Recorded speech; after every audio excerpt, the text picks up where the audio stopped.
Reciban infinitas bendiciones del Señor.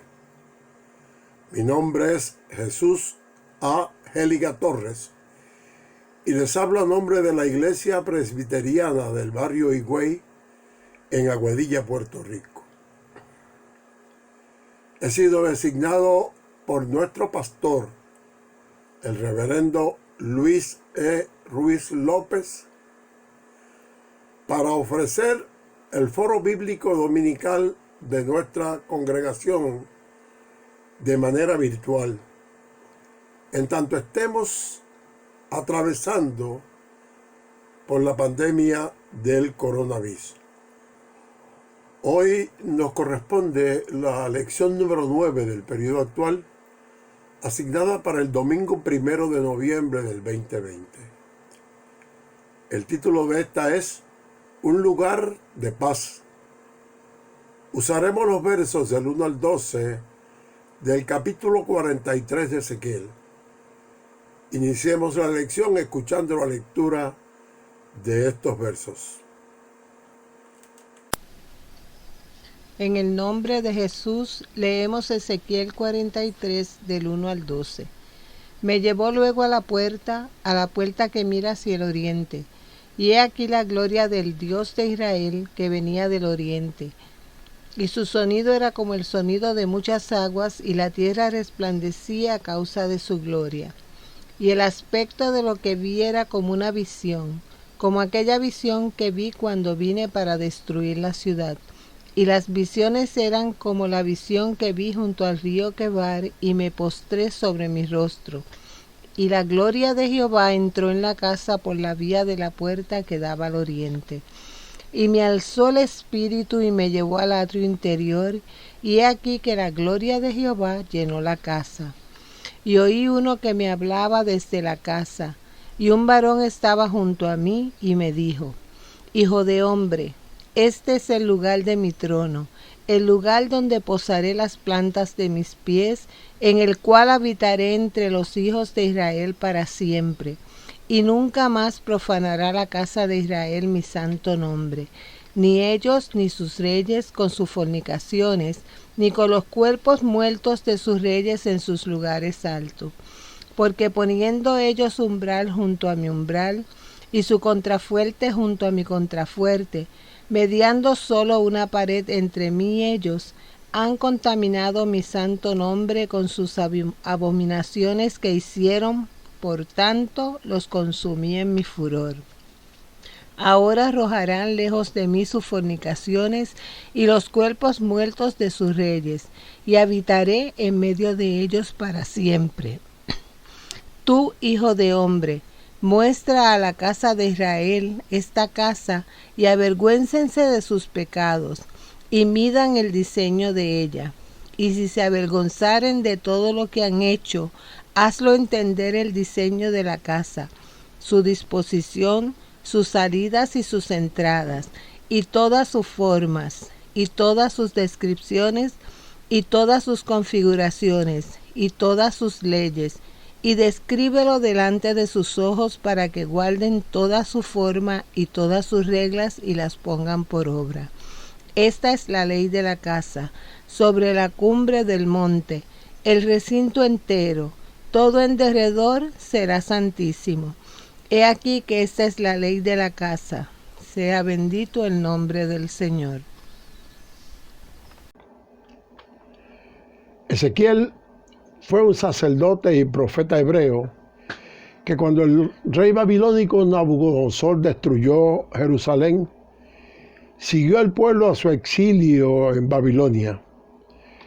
Ejerció su ministerio entre el 595 y el 570 a.C. en casi todo el cautiverio en Babilonia. Su mayor distinción era el don de captar importantes revelaciones de parte de Dios en forma de visiones simbólicas. Antes de la avanzada de Nabucodonosor, ya Ezequiel había anunciado la inminente destrucción del templo como consecuencia de la proliferación de la injusticia y el aumento de los ritos paganos en el pueblo de Dios. Posteriormente anunció la restauración de la casa de Israel por intervención de la gracia divina. Tras ese último anuncio, Ezequiel aconsejó a los exiliados que abandonaran la diáspora y regresaran a la tierra de la cual procedían. La gran realidad es que el reino de Judá nunca alcanzó estabilidad después de los reinados de David y de Salomón. Su situación se fue haciendo cada vez más difícil hasta que en el 586 a.C. ocurrió el desastre definitivo. Nabucodonosor destruyó a Judá, asedió, tomó y arrasó a Jerusalén, e incendió el templo y envió desterrado a Babilonia a lo más representativo de la población que todavía quedaba en la ciudad. Como ocurre en todas las diásporas, con el transcurso del tiempo muchos de los exiliados acabaron acomodándose a su situación. En Babilonia disfrutaban de una limitada libertad que les permitía formar familias, trabajar, hacer negocios, inclusive crear riqueza, y algunos alcanzaron cargos importantes. De igual manera hubo otros que, acogiéndose al edicto del rey Ciro, volvieron a Palestina, a la tierra prometida y a la añorada Jerusalén para algunos. De hecho, el profeta Ezequiel fue sin duda una de las personas que más contribuyó a mantener vivo entre los judíos del destierro el anhelo del retorno. Esas ansias de regreso eran necesarias para emprender la reconstrucción de la ciudad y del templo tan pronto como ocurriera el regreso. Antes, además de esto, era indispensable para evitar que el pueblo llegara a perder su identidad nacional a causa de la larga permanencia en un lugar tan lleno de atractivos como era entonces Babilonia, el más brillante centro político y cultural del Medio Oriente. Creemos prudente recordarles que en la primera etapa del ministerio de Ezequiel, previo a la destrucción de Jerusalén, el profeta ya había anunciado que la ruina de la ciudad se acercaba irremisiblemente.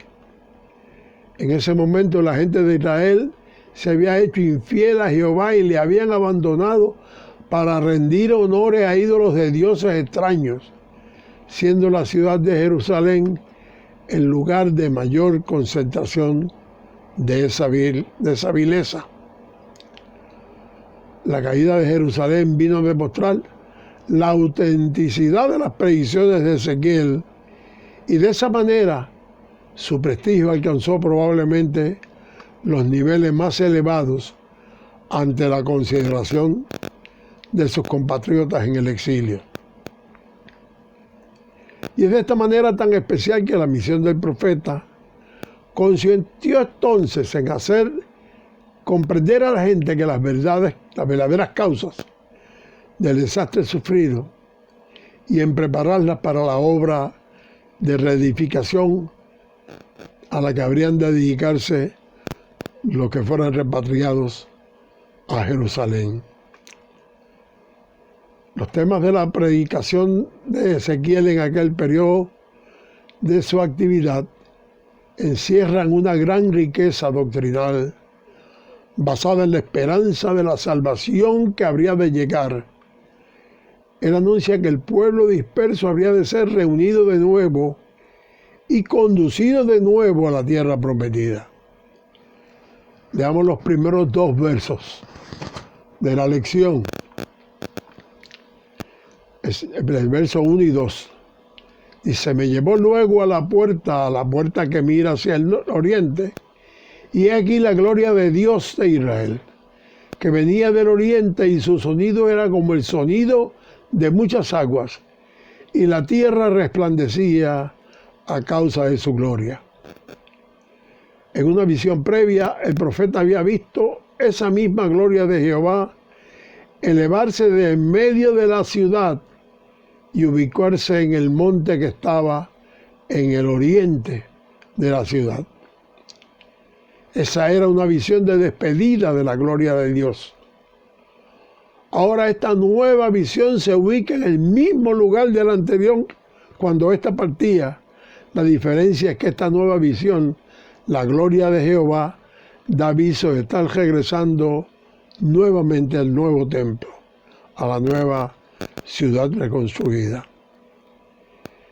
Y es que el profeta entendía que sin la gloria de Dios de Israel, el templo de Ezequiel no era más que un edificio. Con la gloria de Dios, el templo era un lugar sagrado, una habitación para Dios y el resplandor de su presencia. ¿Y qué es la gloria de Dios? Para los humanos que aún no hemos vivido la gloria de Dios, es algo difícil de explicar. Y tenemos que recurrir a los escritos bíblicos para tener una idea de lo que eso significa. Por esos escritos podemos inferir que la gloria de Dios es la belleza de su espíritu, que no es una belleza estética o material, sino una belleza que emana de su carácter, de todo lo que Dios es.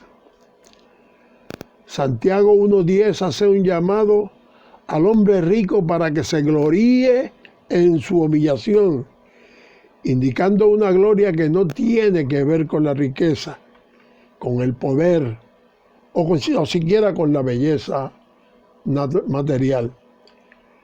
Esta gloria puede coronar a un hombre o llenar la tierra.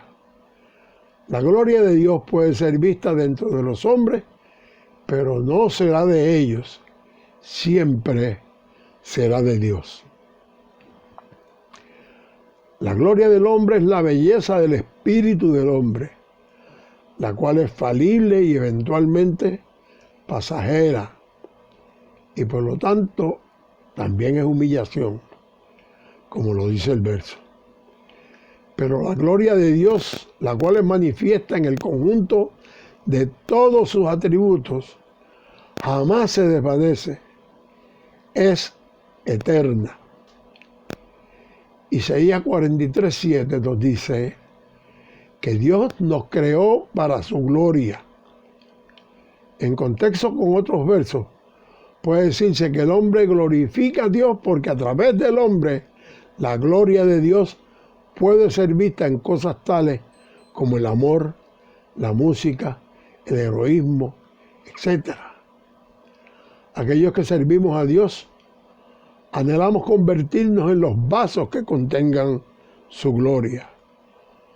Todas las cosas buenas que podemos ser capaces de hacer encuentran su fuente en la gloria de Él.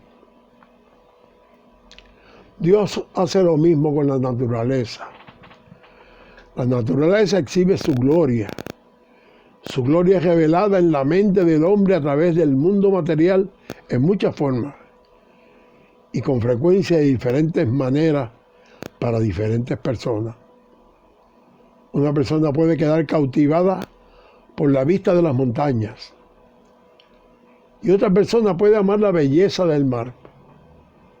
Pero quien está detrás de ambas bellezas les habla a ellas y las conecta con Dios es la gloria de Dios. Es de esta manera que Dios es capaz de revelarse a sí mismo a todos los seres humanos, sin importar su raza, su herencia o su lugar de estancia o nacimiento. Como dice el Salmo 19:1-4, los cielos cuentan la gloria de Dios y el firmamento anuncia la obra de sus manos. Un día emite palabra a otro día y una noche a otra noche declara sabiduría. No hay lenguaje ni palabra ni es oída su voz. Por toda la tierra salió su voz y hasta el extremo del mundo sus palabras. Leamos ahora, hermanos, los versos del 3 al 5 de la lección, que dicen: y el aspecto de lo que vi era como una visión, como aquella visión que vi cuando vine para destruir la ciudad. Y la visión y las visiones eran como la visión que vi junto al río Quebar, y me postré sobre mi rostro. Y la gloria de Jehová entró en la casa por la vía de la puerta que quedaba al oriente. Y me alzó el espíritu y me llevó al atrio interior. Y he aquí que la gloria de Jehová llenó la casa. La visión inicial de Ezequiel, viendo alejarse la gloria de Dios del templo, fue completamente devastadora. Pero así estremecedor también fue cuando Ezequiel vio regresar la misma gloria de Dios, la manifestación que él sabía que era la gloria de Dios en exhibición. Y él había visto esa visión de la gloria de Dios, y por eso la ve como una visión familiar, cómoda. En santa reverencia a Dios, se postra sobre su rostro y lo hace en reverencia a su majestad, en admiración de su misericordia y en el sentido de su propia indignidad. Y dice el profeta que la gloria de Jehová llenó la casa. Ezequiel nos hace sentir que esto ocurre con bastante rapidez. No hubo demora. Sin embargo, cuando la gloria de Dios abandonó el templo, hubo una sensación de inquietud, renuencia, según nos hace ver el profeta en el capítulo 11 de su libro. Y eso nos hace sentir que Dios llena su gloria con facilidad, pero la retira con alguna reticencia. Leamos ahora el verso del 6 al 9. Y oí uno que me hablaba desde la casa, y un varón estaba junto a mí, y me dijo: hijo de hombre, este es el lugar de mi trono, el lugar donde posaré las plantas de mis pies, en el cual habitaré entre los hijos de Israel para siempre, y nunca más profanará la casa de Israel mi santo nombre, ni ellos ni sus reyes con sus fornicaciones, ni con los cuerpos muertos de sus reyes en sus lugares altos. Porque poniendo ellos su umbral junto a mi umbral y su contrafuerte junto a mi contrafuerte, mediando solo una pared entre mí y ellos, han contaminado mi santo nombre con sus abominaciones que hicieron. Por tanto, los consumí en mi furor. Ahora arrojan lejos de mí sus fornicaciones y los cuerpos muertos de sus reyes, y habitaré en medio de ellos para siempre. Analicemos con algún detenimiento porciones de estos versos. Y oí que me hablaba desde la casa. La voz de Jehová mismo habló desde el templo, mostrando que la gloria de Dios era la representación activa de su presencia. Donde mora la gloria, Dios habita, y donde está Dios, Él habla. Sigue diciendo la palabra: un varón estaba junto a mí.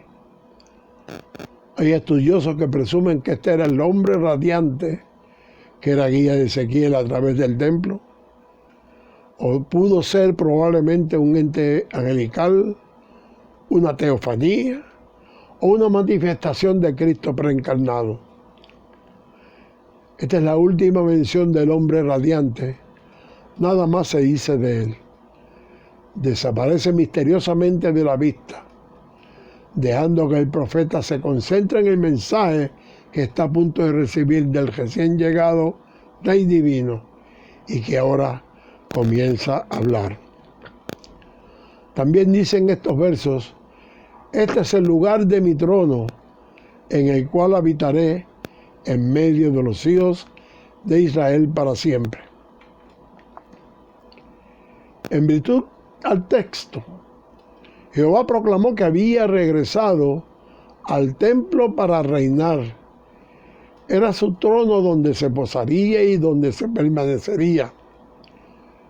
Esta expresión no solo implica la relación duradera e incluso posiblemente eterna de Dios con Israel como un pueblo del convenio, sino que también muestra que hay una consideración especial de Dios por esa tierra. Otro de los versos dice: y nunca más profanará la casa de Israel mi santo nombre, ni ellos ni sus reyes, con sus fornicaciones, ni con los cuerpos muertos de sus reyes en sus lugares altos. En el templo que Ezequiel visualiza, no hay una línea divisoria entre judíos y gentiles, ni siquiera entre hombres y mujeres. La línea divisoria es entre lo que es santo y lo que es profano. Este es un mensaje dirigido a ese momento, a los judíos que habrían de regresar a su tierra para reconstruir el templo. Ellos debían tomar muy en serio el mensaje en aquel momento y tal vez aún más en el momento presente. Nosotros, habiendo conocido a Cristo, tal vez tengamos una responsabilidad mayor en respetar, reverenciar y predicar el santo nombre de Dios. Dice otra parte del verso: poniendo ellos umbral junto a mi umbral, han contaminado mi santo nombre con sus abominaciones. Sabemos que la palabra umbral se refería a la parte inferior de una puerta y solía ser la primera parte de la casa que pisaba a alguien que se disponía a entrar. Posiblemente por eso, en hebreo a los porteros del templo y del palacio real se les designaba con el nombre de guardianes del umbral. Hubo ocasiones en que personas que habían adorado dioses ajenos y abominado al Señor, cuando morían, eran enterrados junto al templo, muy cercanos al umbral, como si con esto consiguieran cercanía al Dios a quien no habían servido. Sigue diciendo el verso: ahora arrojarán lejos de mí sus fornicaciones y los cuerpos muertos de sus reyes, y habitaré en medio de ellos para siempre. Con la costumbre de enterrar reyes y mandatarios que en vida se habían apartado de Jehová en cercanía al templo, en vez de acercar estos muertos al trono de Dios, incomodaban al Señor con ello. El profeta ve esto como una abominación, ya que se pensaba que el templo y su vecindad debía mantenerse aislado de este tipo de contaminación. Veamos ahora, hermanos, los versos finales de la lección. Ezequiel 43, del 10 al 12. Y dicen: tú, hijo de hombre, muestra a la casa de Israel esta casa, y avergüéncese de sus pecados, y miran el diseño de ella. Y si se avergonzaren de todo lo que han hecho, hazles entender el diseño de la casa, su disposición, su salida y sus entradas, y todas sus formas, y todas sus descripciones, y todas sus configuraciones, y todas sus leyes, y descríbelo delante de sus ojos, para que guarden toda su forma y todas sus reglas, y las pongan por obra. Esta es la ley de la casa. Sobre la cumbre del monte, el recinto entero, todo en derredor, será santísimo. He aquí que esta es la ley de la casa. Dios da instrucciones muy específicas en la visión que le muestra el profeta Ezequiel. A través de la descripción del templo prometido, Israel vería cuán grande era la restauración del amor y la gracia de Dios hacia ellos. Les avergonzaría de sus iniquidades.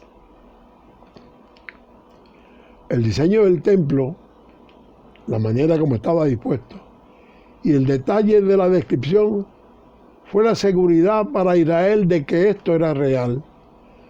La restauración de las cosas que ellos valoraban sería real. El mensaje primordial para Ezequiel y la comunidad del exilio era que Dios aún no había terminado con ellos. Él habría de reunirlos y reconstruiría y restauraría su gloria en ellos. Un principio fundamental de la profecía de Ezequiel fue la absoluta santidad del templo, que no se limitaba a la estructura. Todo el área que rodeaba la cima de la montaña habría de ser santa. Así, la presencia de la gloria de Dios habría de permanecer en esa santidad. Habría que eliminar todo rastro de idolatría del templo y sus cercanías. Los israelitas del exilio y nosotros los cristianos del presente tenemos que entender que la gente es santa cuando se entrega a Dios y se separa del pecado. Si no comprendemos el concepto básico de la santidad, nunca progresaremos más allá de nuestras vidas cristianas. Esta visión del profeta nos habla simultáneamente del pasado en el monte Sinaí y del futuro con el monte del Calvario. Era de suponer que cuando el pueblo regresara del cautiverio, debería buscar el perdón mediante el sistema de sacrificios instituido en los días de Moisés. Hoy, la muerte de Cristo ha hecho posible el perdón de nuestros pecados, haciéndonos aceptos delante de Dios. Dios está dispuesto a perdonar a los que vamos a Él en fe. En nosotros debe haber una renovación que va desde la conversión interior, que exige una conversión constante en todos los niveles de nuestras vidas. Ezequiel ha de insistir en que desde el exilio el pueblo ha de volver a Dios y que de los escombros emergerá una comunidad viva que corregirá su rumbo y así podrá surgir en un nuevo Israel como una comunidad de personas transformadas más allá de toda inercia o tradición muerta. En el año 538 a.C., el rey Ciro el Grande de Persia conquistó Babilonia y destruyó su imperio, y un año después autorizó a los hebreos a regresar a la tierra de Israel. Le dio a Jerusalén un estatuto semiautonómico,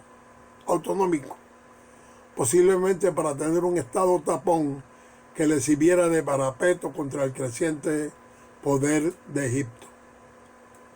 Pero si bien Ciro el Grande autorizó a los judíos a regresar a su tierra nativa, una importante comunidad judía permaneció en Babilonia desde entonces. El segundo templo, mucho más modesto que el primero, fue completado por Zorobabel en el año 515 a.C., luego reconstruido y ampliado por Herodes, y fue nuevamente destruido por las tropas romanas al mando de Tito en el año 70 después de Cristo, durante la revuelta de los celotes. La humanidad ha sufrido una enorme variedad de exilios motivados por infinidad de razones: las guerras, las persecuciones, el racismo y las enfermedades también. Nuestro exilio actual es la pandemia del coronavirus-19, donde muchos nos hemos medio exiliados en nuestros propios domicilios. Y como todo exilio, el Señor espera que emerjamos de ellos como una nación unida y restituida, que promueva la equidad y la justicia. Una nación que entienda que la presencia de Dios va mucho más allá del templo, que Cristo no está exilado y confinado en un recinto sagrado, sino que toda la naturaleza es un lugar santísimo, donde Él mora. La gloria de Dios no está restringida a las paredes del templo. El templo de Dios es el infinito, que se ha confirmado por plena redención en Cristo Jesús. Por estas restauraciones es que oramos en el día de hoy. Amado Dios, dueño y Señor de todo lo que existe, danos entendimiento para ver que tú tienes control de toda situación adversa que acontezca en nuestra vida. Que aunque tú no provocas las situaciones, eres tú quien siempre nos asistes para poder salir de ella. Ayúdanos a comprender que ningún exilio es eterno y que el único eterno eres tú. Ayúdanos a ver la situación por la que atraviesa el mundo presente como una experiencia más en los múltiples valles de sombra por lo que hemos cruzado en el pasado y de los que tú has permitido que hayamos salido fortalecidos. Permite que veamos tu mano intercesora, apartando la negra nube que hoy nos cubre. Te pedimos estas cosas en el nombre de tu Hijo Jesucristo. Amén.